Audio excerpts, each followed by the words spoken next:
سرزمین پر جلسے میں موجود تھے وہ یہاں بھی اس میں ایک تعداد ہوگی اور وہ ہمارے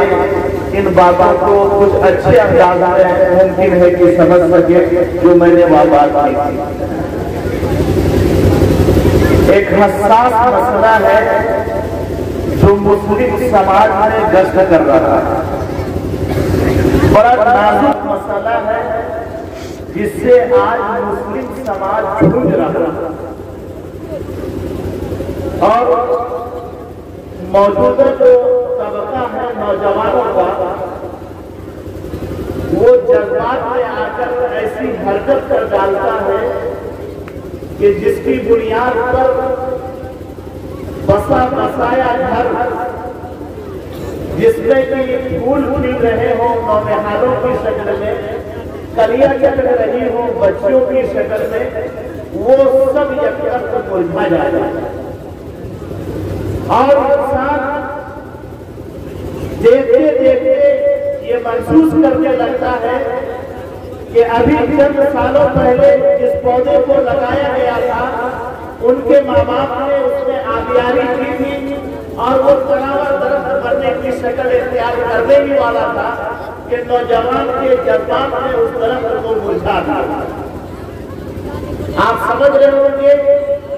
کہ وہ جو ناسور ہے وہ جو سلگتا ہوا مسئلہ ہے وہ جو حساس مسئلہ ہے وہ مسلم سماج کا طلاق کا مسئلہ ہے. اور آئے جو علماء بیٹھے ہوئے ہیں جو مفتیان کرام بیٹھے ہوئے ہیں وہ طلاق کے مسئلے کی کنجیوں کو سلجھاتے سلجھاتے پریشان ہیں. دارالقضا میں دارالفتہ میں کام کرنے کا موقع ملتا ہے. آپ کے قریب میں 12 جگہ میں دارالقضا ہے. آپ جا کر قاضی صاحب سے پوچھئے یا اور کے معلوم کیجیے گا کہ اگر مہینے میں 10 مسئلے آتے ہیں دارالقضا میں یا دارالفتہ میں تو وہ 10 مسئلے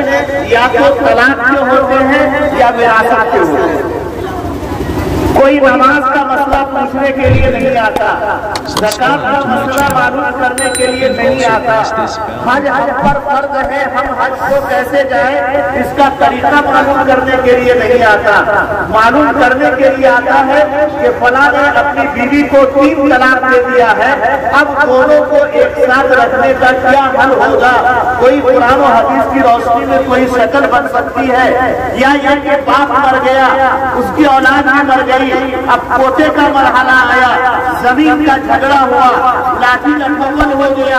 مار پیٹ ہو گئی, تب سمجھ میں بات آئی کہ اب مفتی صاحب کے پاس جانا چاہیے, قاضی صاحب کے پاس جانا چاہیے, فراج بنوا کر کے لانا چاہیے. کسی نے کتنی زمین بیچ دی اور تب بعد میں فراج بنا تو پتا چلا کہ جو ہے وہ اگر 1 قسط پا رہا تھا تو پہلے سے 5 قسط زمین اس نے فروخت کر دیا. اب فراج بننے کے بعد وہی جھگڑا کھڑا ہے. یہ مسائل آتے ہیں اور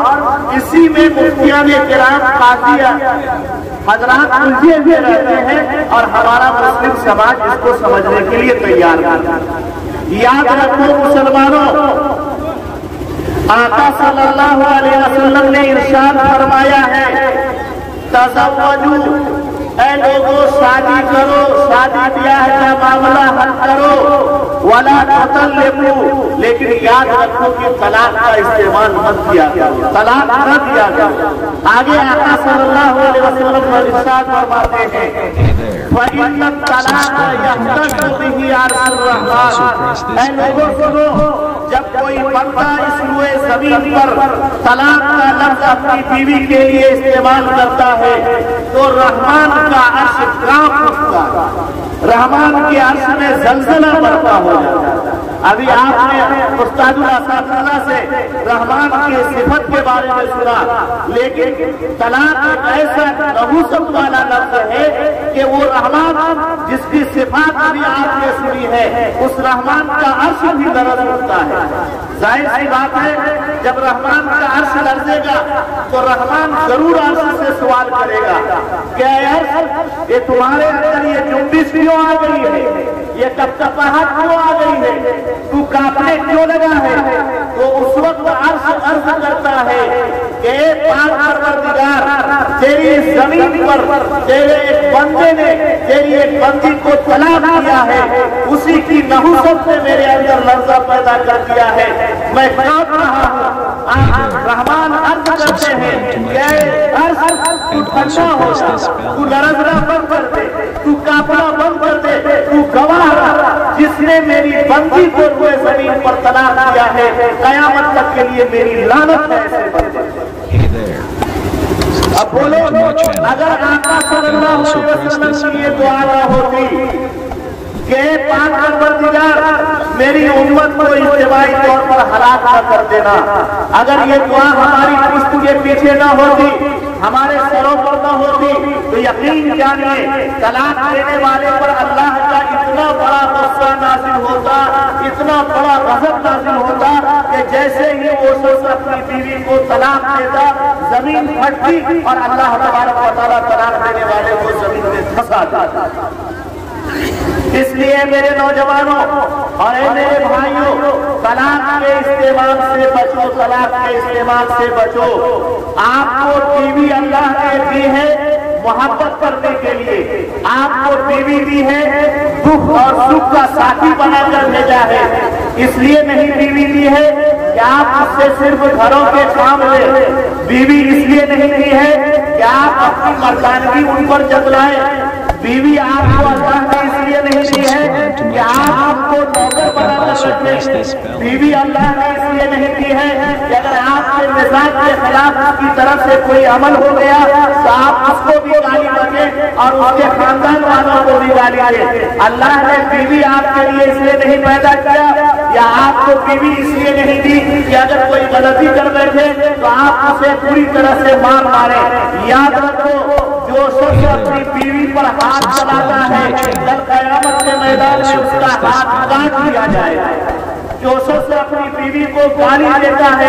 اللہ تبارک و تعالیٰ قیامت کے میدان میں آگ کی قینچی سے اس کی زبان کو کاٹ ڈالیں گے، اور جو شخص اپنی بیوی پر غلط نظر اٹھا کر کے اس کو آنکھ دکھاتا ہے اللہ تبارک و تعالیٰ آگ کے سریے سے اس کی آنکھ اپنی جگہ سے نکال ڈالے گا۔ یاد رکھو، گالی بکنے والے کسانوں سنو، اگر بیوی کو آج تم گالی دے رہے ہو، تم یہ سمجھ رہے ہو کہ ہم بہت مردانہ والا کام کر رہے ہیں، تمہاری زبان لٹک جائے گی اور ناک تک آ جائے گی تمہاری زبان، جس کو قینچی سے کاٹا جائے گا۔ اس لیے ہوش کے ناخن لو، اپنی بیوی سے محبت کرو، پیار کرو، اسے اپنی محبت سے پروان چڑھاؤ۔ اے بھائیو، ذرا تصور کرو کہ ایک انسان، ایک ماں باپ اپنی بیٹی کو 18 سال 20 سال پالتا ہے،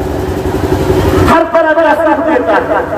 کبھی بھی بیٹی کو اس نے ٹماٹر کا نہیں مارا، کبھی ڈانٹا نہیں ہے، اور پیار اور محبت سے پالا ہے۔ پالنے کے بعد تمہارے ساتھ رشتہ کر رہا ہے، اس کے والدین رشتہ کر رہے ہیں، اور وہ بول کے ذریعے سے تمہاری بیوی بن کر تمہارے گھر جا رہی ہے، اور اس امید پر جا رہی ہے کہ میرا شوہر میرا خیال رکھے گا۔ اب بتلاؤ، تمہارے گھر میں اگر تمہاری ماں کہے تو کوئی تکلیف کی بات نہیں، باپ بولے تو کوئی دقت کی بات نہیں، بھائی بولے تو کوئی خرابی نہیں، لیکن اگر تمہاری طرف سے کوئی ایسا جملہ تمہاری بیوی کو پہنچے جس سے دل چھلنی ہو جائے تو وہ اللہ کا غضب نازل ہوگا یا نہیں؟ اس نے 18 سال کی محبت کو قربان کر کے، اس نے اپنے بچپنے کو قربان کر کے، بھائیوں کی محبت کو چھوڑ کر، ماں باپ کی محبت کو چھوڑ کر آپ کے ساتھ رہنے کے لیے اس نے جو ہے وعدہ کیا ہے، فیصلہ کیا ہے، زندگی گزار کرنے کے لیے تیار ہو گئی ہے، اور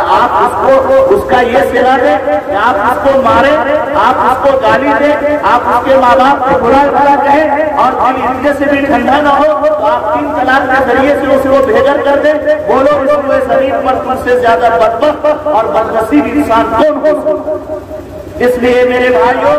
طلاق کے استعمال سے برے سے بچیے، طلاق دینے سے بچیے۔ آقا صلی اللہ علیہ وسلم نے زندگی گزارنے کے جتنے طریقے بتلائے ہیں، ان طریقوں میں میاں بیوی آپس میں کیسے زندگی گزاریں گے وہ بھی طریقہ ہم کو اور آپ کو دیا ہے۔ آقا صلی اللہ علیہ وسلم نے 11 شادیاں کی، کتابوں میں پڑھے اور آپ بھی